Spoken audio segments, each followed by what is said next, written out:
పేరిన్ నాని మనతో ఉన్నారు.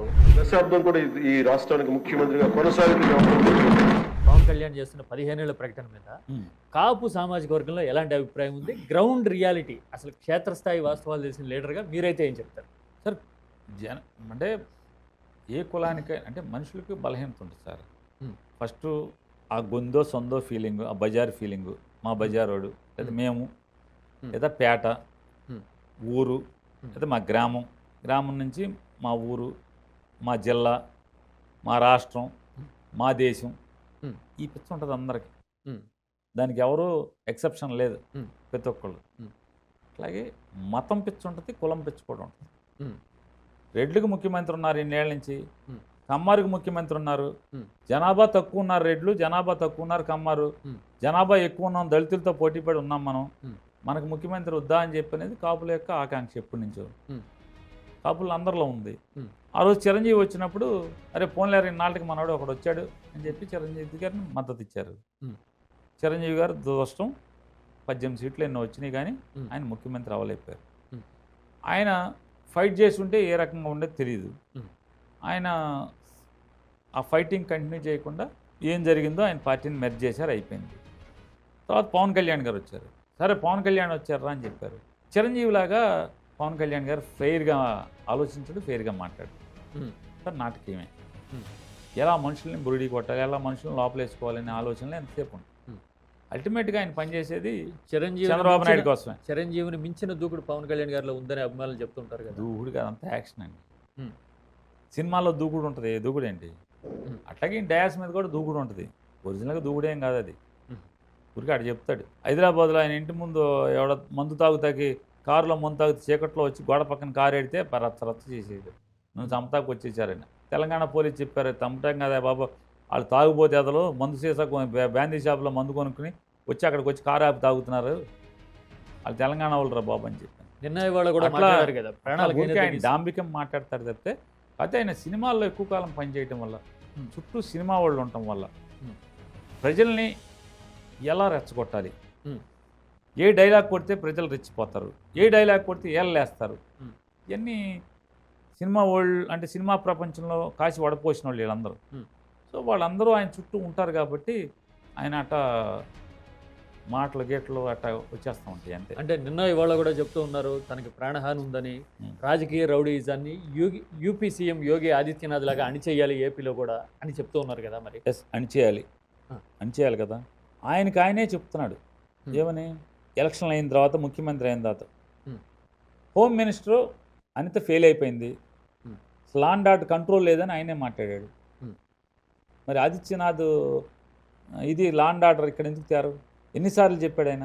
అదొకటే కాదు, ఆఖరికి పిఠాపురంలో దళితుల్ని వెలేస్తే మరి ఏ ఆదిత్యనాథ్ గవర్నమెంట్ ఇక్కడికి ఎందుకు రాలేదు? ఆ తరహా మోకాళ్ళ మీద కూర్చోబెట్టి అరిచేతిలో గీతలు చెరిగిపోయేట్టుగా ఎందుకు లా అండ్ ఆర్డర్ ఇంప్లిమెంట్ చేయలేదు, పోలీసింగ్ ఎందుకు చేయలేకపోతున్నారు? ఆయన నోటితో ఆయన చెప్పాడు కలెక్టర్స్ కాన్ఫరెన్స్లో, ఎస్పీలు, డీజీపీ, మొత్తం పోలీసు వ్యవస్థ అంతా ఉండగా ముఖ్యమంత్రి ఉండగా మాట్లాడాడు.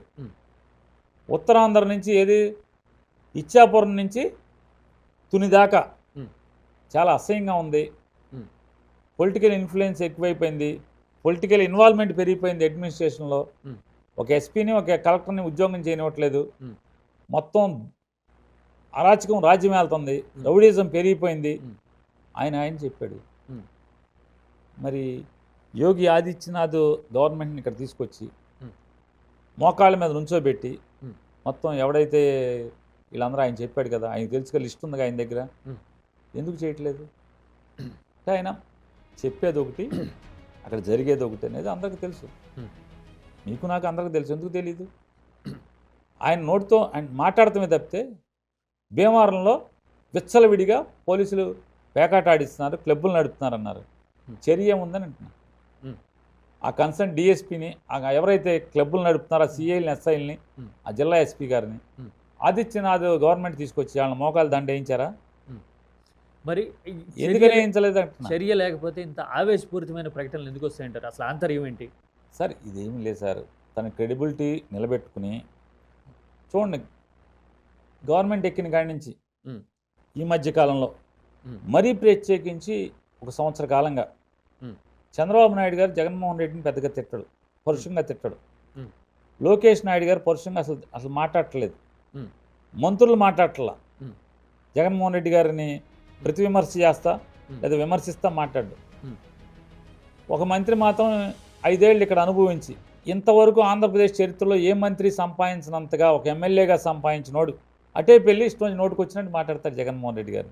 ఎందుకని కొత్తగా మతం తీసుకున్నాడు ఎట్టా మాట్లాడతాడో ఆ రకంగా కొత్తగా టీడీపీ సభ్యత్వం తీసుకున్నాడు కదా, అందుకని శీలం కాపాడటం కోసం శీలం పోకుండా ఉండటం కోసం, మంత్రి పదవి ఊడిపోకుండా ఉండటం కోసం అట్టా అతను మాట్లాడుతున్నాడు తప్పితే ఇంకెవడు మాట్లాడుతున్నాడు? కానీ ఒక్క పవన్ కళ్యాణ్ మాత్రమే పరుషంగా జగన్మోహన్ రెడ్డి గారిని ఈ రోజుకి తోలనాడుతూ మాట్లాడుతున్నాడు. ఎందుకు? 15 ఏళ్ళు మనం చంద్రబాబును మొయ్యాలి, మనకు స్తోమత లేదు, మనకు రాజకీయం లేదు. ఇప్పటికి ఆయనకి 55 ఏళ్ళు, ఇంకా 15 ఏళ్ళు అంటే పవన్ కళ్యాణ్ గారి వయసు ఎంత వస్తుంది? 70 ఏళ్ళ తర్వాత ఏంటి ఈయన చూసేది? అది ఏంటి అప్పటికి జనసేన ప్రభుత్వానికి ఏం తిరగలడు ఈయన? ఇప్పటికే వెన్నుపూస నొప్పి అంటారు, కాసేపు పేపర్ టీవీలో వస్తూ ఉంటుంది, కాసేపు జ్వరం అంటారు, కాసేపు అది అంటారు 55 ఏళ్ళకే. మరి వాళ్ళ ఇంకా 15 ఏళ్ళు అనేటువంటి ఈ లెక్కలతో చాలామంది జనసేన అభిమానులందరూ కూడా ఎస్పెషలీ కాపు కమ్యూనిటీ వారు ఏంట్రా మనం ఎంత నమ్ముకున్నాం, ఇదేంట్రా ఈయన ఎట్టా అంటాడు అని వదలలేరు. మనసులో బాధ, పీకులాట. ఈ పీకులాట ఉంది కాబట్టి వెళ్ళే కొందికి ఈ పీకులాటతో కూటమికి అంటే తెలుగుదేశాన్ని చంద్రబాబును మోయటం పల్లకి పక్కన పడేస్తారేమో కాపులు అనేటువంటి అనుమానంతో జగన్మోహన్ రెడ్డి గారిని తిడతాం.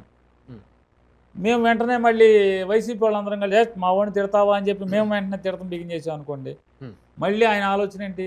ఈ పల్లకి పక్కన పడి చంద్రబాబు పల్లకి పక్కన పడేసిన వాళ్ళ మళ్ళీ వచ్చారు మనవాడిని మళ్ళీ తిడుతున్నారా అని చెప్పి మళ్ళీ వచ్చి పల్లకి మోసేసుకోవాలి. అంటే వ్యూహాత్మకంగా మాట్లాడుతున్నాడు 100%.